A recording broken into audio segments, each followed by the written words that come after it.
ഏതാണ്ട് 3 വർഷക്കാലമായി അത്യന്തം സംഘർഷഭരിതമായിരിക്കുന്ന വടക്ക് കിഴക്കൻ സംസ്ഥാനമായ മണിപ്പൂരിലെ സ്ഥിതി ഇപ്പോഴും വളരെയേറെ സ്ഫോടകാത്മകമാണ് എന്നത് എല്ലാ ഇന്ത്യക്കാരെയും വളരെ അസ്വസ്ഥരാക്കുന്നതാണ്.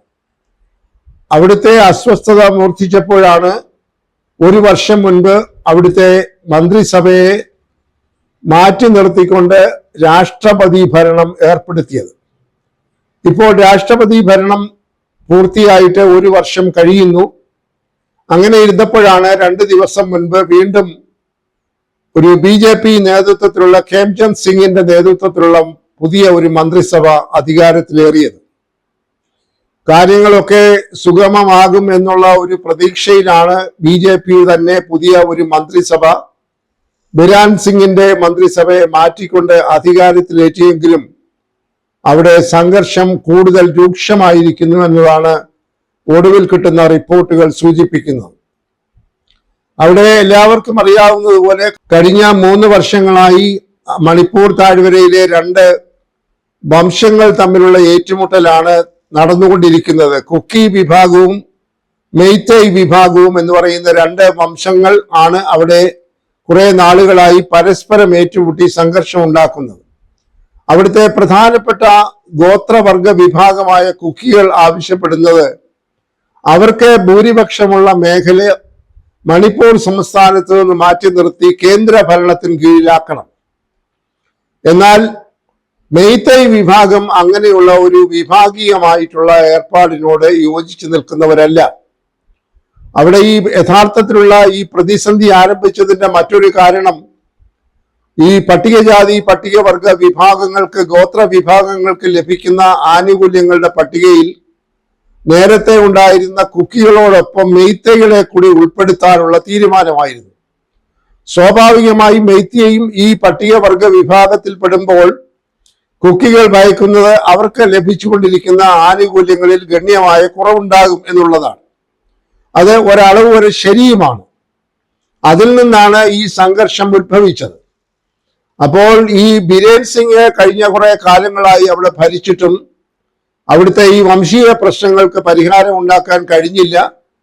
അതിനേക്കാൾ ഏറെ ദുഃഖിപ്പിച്ച ഒരു സംഗതി, ഇന്ത്യയുടെ പ്രധാനമന്ത്രി ആ സംസ്ഥാനം ഇത്രയും സംഘർഷഭരിതമായിട്ട് കൂടി അവിടെ ഒന്ന് സന്ദർശിച്ച് അവരെ സ്വാന്തനപ്പെടുത്താനും അവിടുത്തെ പ്രശ്നങ്ങൾ പരിഹരിക്കാനും ആത്മാർത്ഥമായ ഒരു ശ്രമം അദ്ദേഹത്തിന്റെ 2ാം ഊഴത്തിൽ നടത്തിയില്ല എന്നുള്ള ആക്ഷേപം വളരെ ഗൗരവമായി ഉന്നയിച്ചുകൊണ്ടിരിക്കുകയാണ്.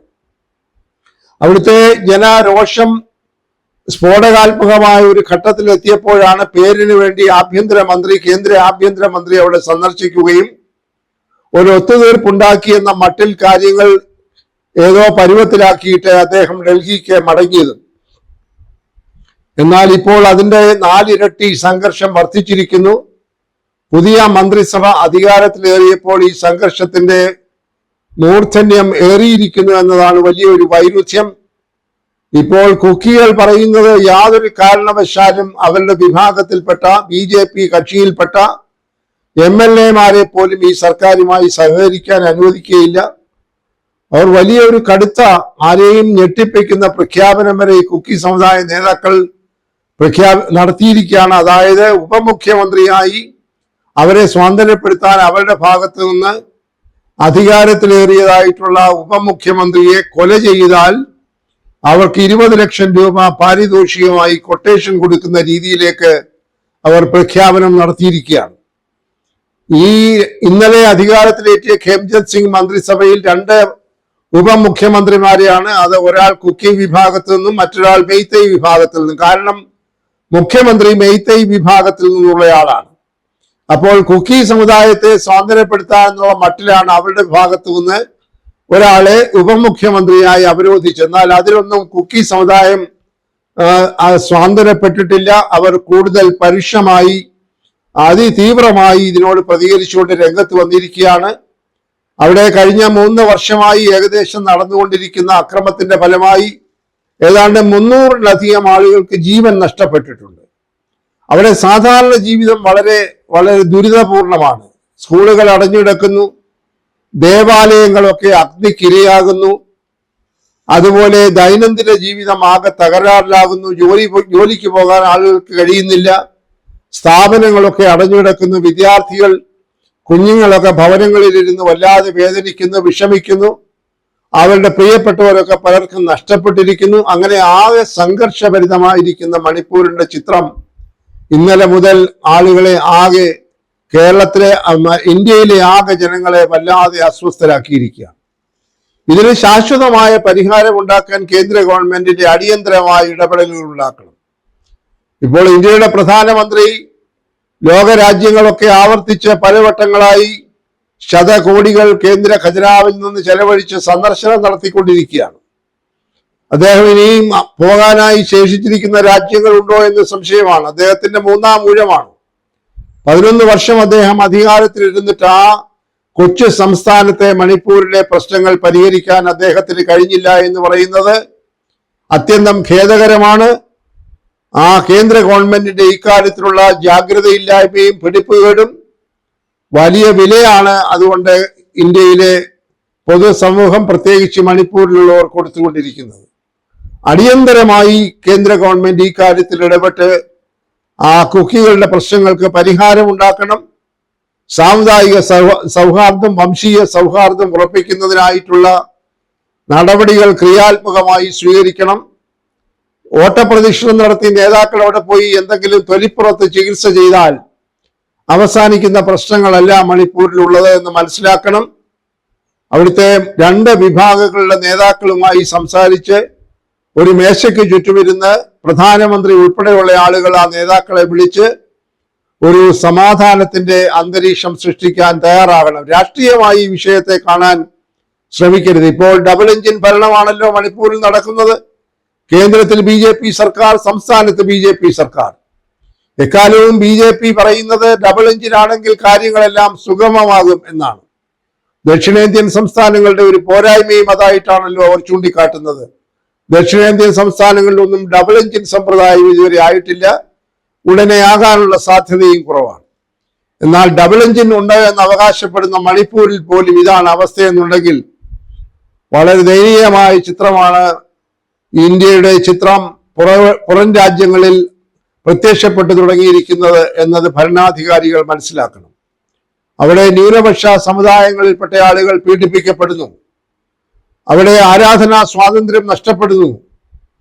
അവരുടെ ദേവാലയങ്ങളൊക്കെ അഗ്നിക്കിരയാകുന്നു. അങ്ങനെ പല വിധത്തിലുള്ള പ്രശ്നങ്ങളുണ്ട്. അത് ചെറിയ ന്യൂനപക്ഷമാണെങ്കിലും ഭൂരിപക്ഷമാണെങ്കിലും ഏകോദര സഹോദരങ്ങളെ പോലെ ഒരു സംസ്ഥാനത്തിനുള്ളിൽ താമസിക്കേണ്ട ആളുകളുടെ ഇടയിൽ ഇതുപോലെ നേതാക്കളെ കൊട്ടേഷൻ കൊടുത്ത് കൊല്ലുമെന്നൊക്കെ ഭീഷണിപ്പെടുത്തുന്നത് ഇന്ത്യയുടെ പാരമ്പര്യത്തിനും സംസ്കാരത്തിനും ചരിത്രത്തിനും ഒട്ടും ചേരുന്നതല്ല.